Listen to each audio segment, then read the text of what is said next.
What's going on? It's your boy J.Esquire. We're back again for episode 2, season 2 of my vlog, the vlog J.Esquire. It's extremely great to be talking to you again. I hope everyone has had a productive month, everyone's had a productive year, better yet, and that you continue to progress as you so desire to.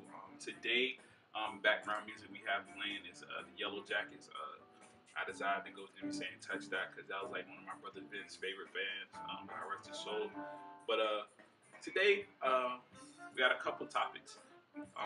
Mainly one we're gonna start with what to get or when to start shopping for certain seasons. I've noticed that the habit with shopping is to shop for it like in season, which is the wrong way to go about it. The best time to shop, and the best time that will always be to shop, is prior to the season coming up. Like, so now that it's summer, you should be shopping for fall, like heavily. So like spring, summer, you should have been shopping for spring, summer in the fall. You should have been buying spring, summer stuff in the fall because it's way cheaper and than it is when you come time for spring, summer, because you know everything is gonna be jacked back up, the retail price or over it. You know what I'm saying? So the best time to make a killing shopping wise is for every season and season before. If you're somebody who likes to shop a lot, the best way to shop is to shop cost efficient. I think a lot of us get it mixed up. Like retail is buying it for the full prices is the life you live. Even if you accrue an extreme amount of success, the way to maintain that dollar amount that is success is to be fiscally responsible. A lot of us are fiscally responsible. Even myself, I'm still working on that aspect for myself about saving and just putting money in the right places because if you have certain things like you like to do, which is one of them is that I like to shop. I really do. Like seriously, I have a problem. Not a problem, but I'm not smart at all times about how I shop, when I should shop. I'm getting better as the years go by. I've gotten a lot better as the years have went by, but I'm still not as smart and as knowledgeable as I should be shopping wise. So this is just to give you some advice. Please, prior to seasons, do all your season shopping. Do your seasonal shopping prior to the season, not in the season, because you will spend a lot. Like you'll probably spend, honestly, if you're somebody who really shops, you'll probably spend $400 to $500 more than you would have spent if you shopped the season out of season. Shop the season out of season. If you shop the season out of season, you'll save a heck of a lot of money, as well as you have a lot of stuff that people don't have. Because what you find is that that's a lot of stuff. Society is so trendy that we tend to follow what everybody else does. So what happens with that is now you have something in your closet somebody else has in their closet, and you're not original at all. You know what I'm saying? It's not you for real. It's just like, oh, I saw somebody else with this on, so I think I'm gonna look dope with that same fit. A lot of us try to copy outfits. Everybody on this Kanye swag right now with the desert boots and the desert camo deal. You know what I'm saying? Army fatigue with the extremely destroyed shirts and pants and tees. Like all of you who are spending your money on that stuff, you're idiots. And I won't say it or hesitate to say it because that is all stuff you go buy at H&M. They're gonna replicate at H&M, and you know what you can do when you buy from H&M? Just buy a regular T-shirt and destroy it if you want to destroy it. Just buy some regular jeans and destroy them if you want them destroyed. Like, if you want that look, don't spend $200, $300 for it. Just go and create it yourself. Society's just lazy for real. Like, and retail takes advantage of that. Retail will always take advantage of lazy people who won't do it for themselves. People who won't, because that's how they thrive, off laziness. It's convenient for you to go buy something instead of figuring out how to recreate it for a cheaper price. It's easy for me to go buy a Yeezy collection shirt than me creating it myself. It's easier, and that ain't even easy for real. You don't drop like a stack. Like those shirts go for like $1,000. If I'm correct, like so many shirts and this clothing go for like $1,000, $2,000. Like that's ridiculous. You know what I'm saying? Like you should be. People aren't fiscally responsible. Being fiscally responsible is very important to the further success of your life. Like when you want to buy a home and all that stuff, you can't buy a home if you're not fiscally responsible with clothes. Some of us want to invest in homes and talk about they want you. If you don't become responsible fiscally with clothes, Don't even talk about houses. Don't even talk about buying a house or owning a car or all that stuff. That stuff takes you to, it takes you being fiscally responsible to do that. You know what I'm saying? And these are all things I'm still learning. People like, I'm not perfect and I won't sit here and act like that I am. But these are things I'm telling you so you're conscious of it and it helps you financially. The next topic we're going to get into, and it's kind of segue into generally what I got up here to talk about anyway. I just want to give a little people a little background about who I am and what I do. Um, I don't feel like there's really been an episode where I've truly done that in detail. So we'll start here. I'm from Franklin, Virginia. I'm one of 7 kids. My mom and dad. My dad is from the 757 area, Portsmouth, Norfolk, and my mom is from Ashtabula, Ohio. Um, their birthdays are exactly a couple days apart, so that's kind of dope to have parents who have a cool feature about their marriage like that. We grew up respectably. We grew up. Um, we had everything we needed for the most, and sometimes stuff was hard, but it was, it was having my brothers and my sisters what got us through it. My dad always wanted a big family. He talks about it now. The older I am, he tells me about how he always desired a really big family. First thing he talks about, I have 10 kids, and he almost achieved it because there's 7 of us. So we grew up pretty relatively normal. I mean, we couldn't do what everybody else did, which is probably like going out and um, going to the court and playing with your friends and all that stuff, like just being everywhere. They really had a rein on us. You know what I'm saying? There was a leash on us. So, and it was for our own good. I feel like because a lot of stuff I didn't get into because of the range of ability I had to do stuff. Like I couldn't just go up the street and not say that. I couldn't just go to the store and not say that. I couldn't just go stay after school or go to a party without saying something. It always had to be, hey, where you going? You know what I mean? Let me know you're going. If you want to go, ask. Even if I say no, just be okay with it. You know what I'm saying? So those type of things. I think Franklin, growing up in Franklin was different. It wasn't a lot for us to do. Honestly, it wasn't a lot that nurtured kids. There wasn't a lot that you know made us want to thrive artistically. Because there's a lot of people now that I talk to that are from and grew up with me that are very artistic individuals, but they didn't have something that fed into that when they were in Franklin. So yeah, definitely, it was definitely different. But my struggles and my opposition kind of made me what I am today, and it's pretty dope. How I got into photography is a whole different.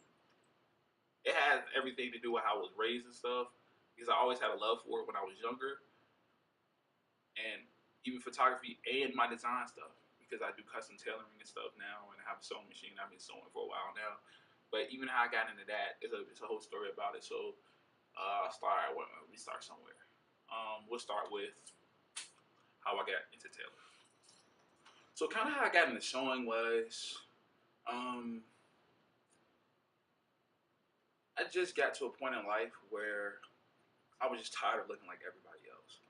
You go shopping and you try to be different when you shop, but in essence, they put all of the same thing in stores for a reason. Like, people, they try to give you options, so to speak, but it's really not a lot. And when you go in a retail store, it's even worse now. I remember probably years back, 5-6 years back, going into H&M was like you could really get something out of there and kind of like flip it up and switch it up to make it look, you know what I'm saying, your own for real. But now at this point, H&M is just like, if it's from H&M, like seriously, like if it's from H&M, you've always known, but now it's just like more and more apparent because H&M pretty much copies all the prominent trends and just reproduces them. Like the whole Kanye thing, they took that and made a whole.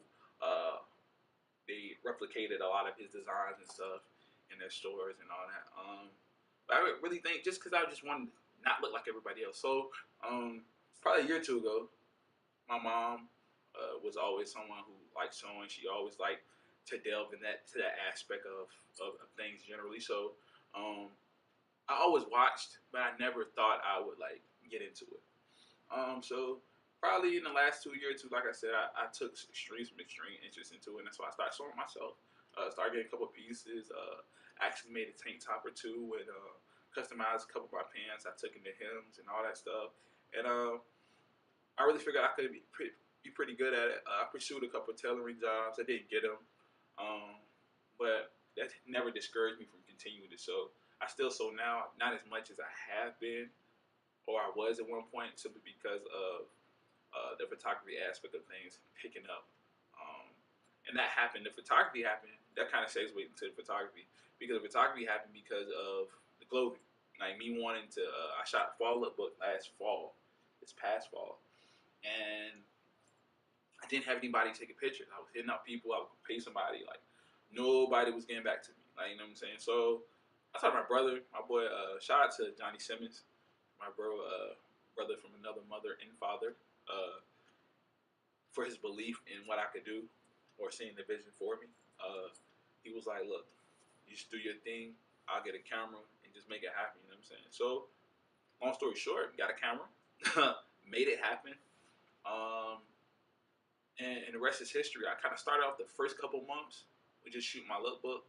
I was like, I kind of like what I like this. You know, what I mean, I like expressing life through visuals. I like being able to capture moments and then depict them to people, and they understand what I was trying to do when I capture that moment. And I just the older I got, I understood the power of picture. I always knew it. Not long because my mom had tons of pictures. She has tons of pictures of us now, like in storage and stuff like that. She has tons of pictures, baby pictures, all that stuff. So I always understood, and I always infatuated with the picture generally. But um, I just didn't have the resources as a child to pursue that aspect of life. Now I do, and so I am. I've officially been in business for myself, J.Slave's photography, along with my J.Esquire brand, um, which is my brand for my fashion side of things. This is my J.Esquire brand, and my official line drops. It's set to drop spring of next year, prayerfully, if everything goes as planned with business and all that other jazz, good jazz. It's set to drop spring summer of next year. So I'm extremely excited about that. The name of the line, I'm doing all drop date for all that stuff. Just putting the bug in your ear so you know what's happening. But just all that stuff, one thing led to another, and it just all is the reason. Like I tell people now, do what you love, man. I was working 9 to 5. I have a son, Josiah, love of my life. Like seriously. Besides and everything, that's the first person who really taught me what love really was, and I could say that holistically. He really taught me what love really was, and being selfless, and doing what I need to do. And I'm still learning those lessons to this day, because I really understand some sacrifices are needed for me to give him what he wants, or he'll want to have in the future. So I'm just trying to do that and do those things to put those things in position. I don't get to see him as much as I want to, and I don't get to spend the time with him. I want to spend the time with him all the time, but yet and still, I know, understand all I'm doing is for him. So, but yeah, he inspired all this, um, just wanting to give him something, and that's why I came out with my general 9 to 5 probably beginning of this year. Not the beginning of this year. I've been on my 9 to 5, a regular. I've been on a regular 95 since about beginning of last year. So yeah, beginning of last year is when I came out of it. I spent a lot of time with sewing machine and stuff like that. And was it? I think it was this year. I'm not precisely sure. Like the accuracy of the statement is very vague right now, but I know I came out within the last year or two, and I just said, you know what, let me push it to the limit for him. Um, so it meant sacrificing a lot. It's meant not going without some things. It's meant not seeing him sometimes, which is rough. And but I understand what the long payoff is. He's 4 now, and I plan by, in the next year or two. I'm not even shooting for long. In the next year or two, I plan to be in a position where he has everything he needs. So, yeah, but yeah, that's it for that's just why I do what I do. You know what I'm saying? My son is my biggest inspiration. Has been since he was born, since he was here. He's been here before he got here. We had him, or found it. We were having him young. I was about 20, 21 years old, uh, and it just, it was a life decision.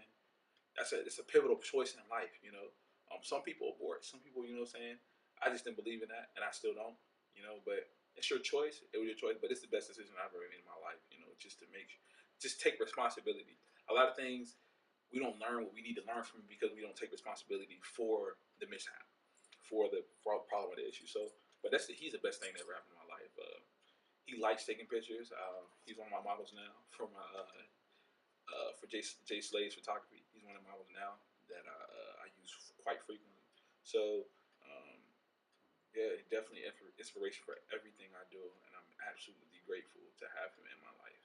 Uh, Jewel, I just say now, I just encourage everyone who has a son, and you may not have a great relationship with their parent or her mom or whatever, to try to build one. You know what I'm saying?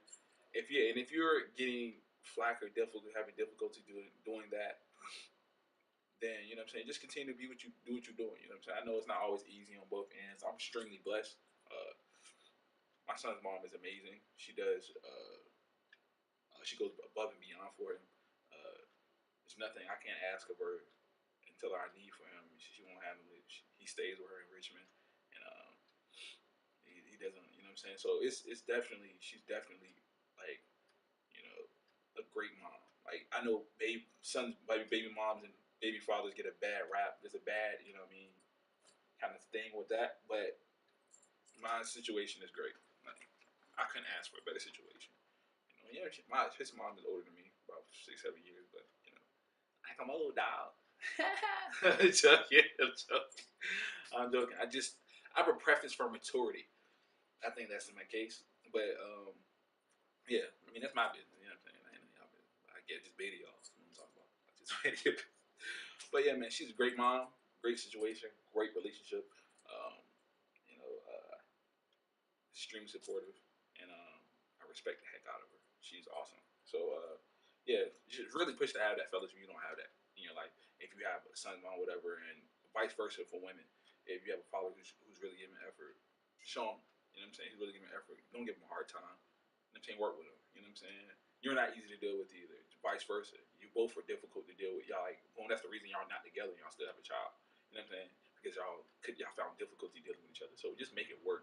Make it happen for the child. Eventually, the child is going to mature you. My son matured me, even when I didn't want him. You know what I'm saying? I want to be stubborn in my ways. My son matured me.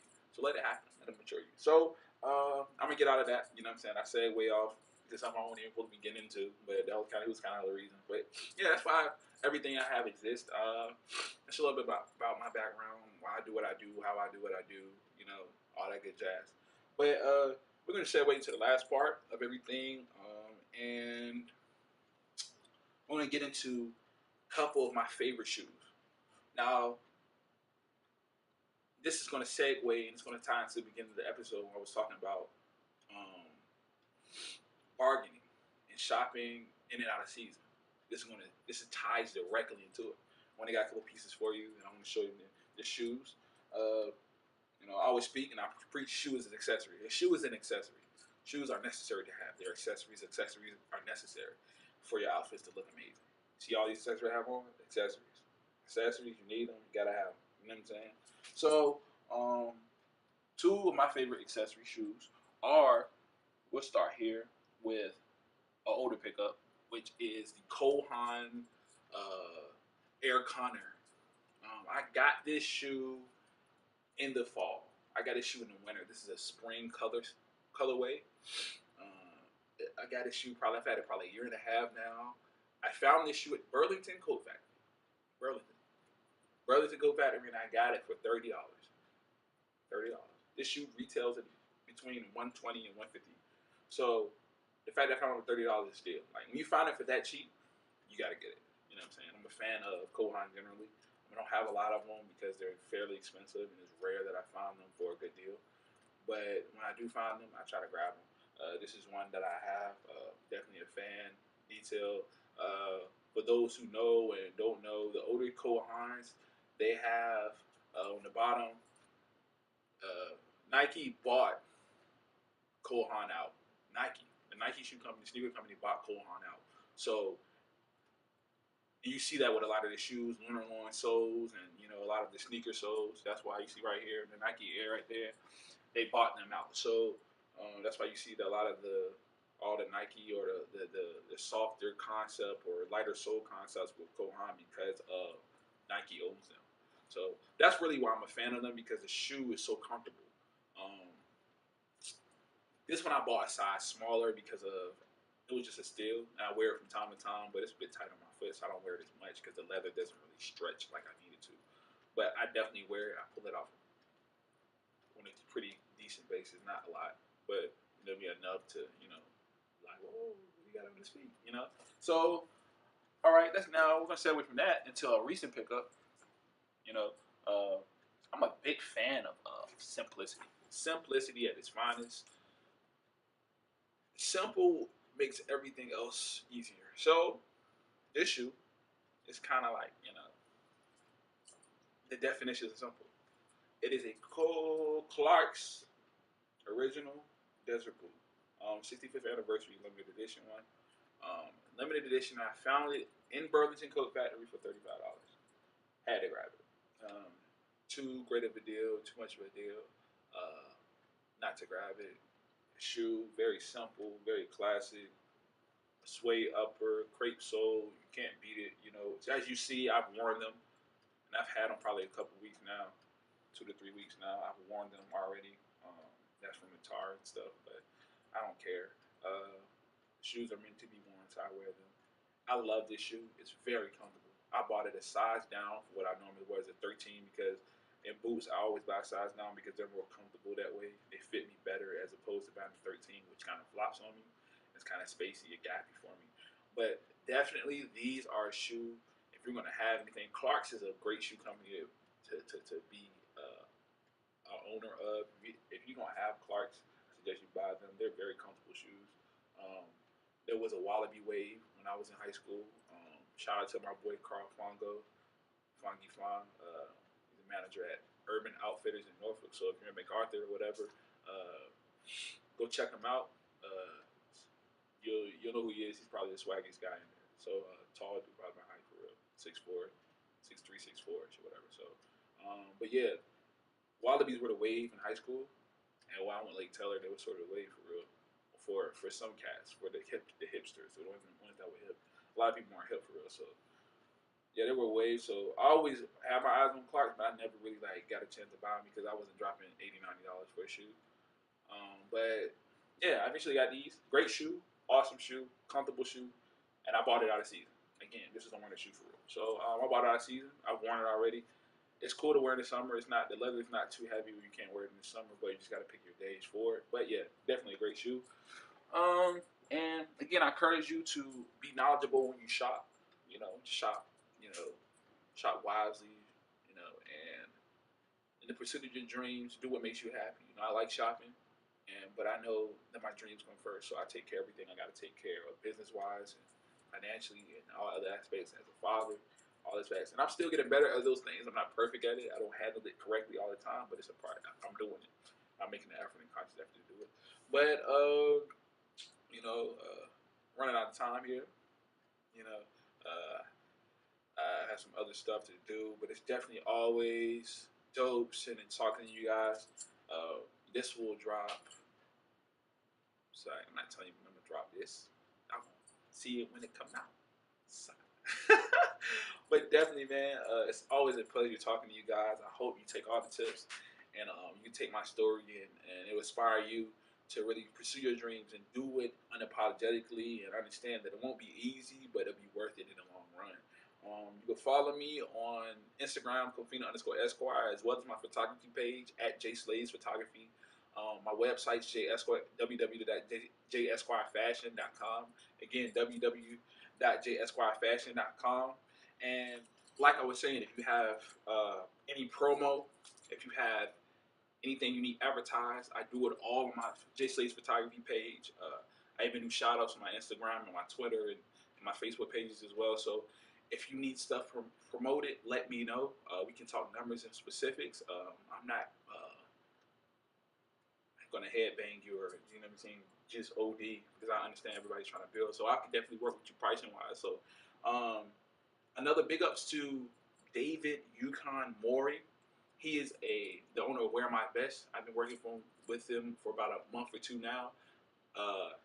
Wear My Vest is it's a promo website, and it's the only thing of its kind. Literally, people promos in 50 states and 200 countries. Anytime you come into town and you can't find anything to do, Wear My Vest will tell you where something is for you to go to. You'll never not have anything to do when you go into town and use Wear My Vest. It'll always point you in the direction of some event, some party, some club, whatever. So if you have stuff that you need promo, this is definitely the platform to use. That information will be in my bio as well, but I'll tell you verbally that it is at Wear My Vest on Instagram, Twitter, and Facebook. You can find him.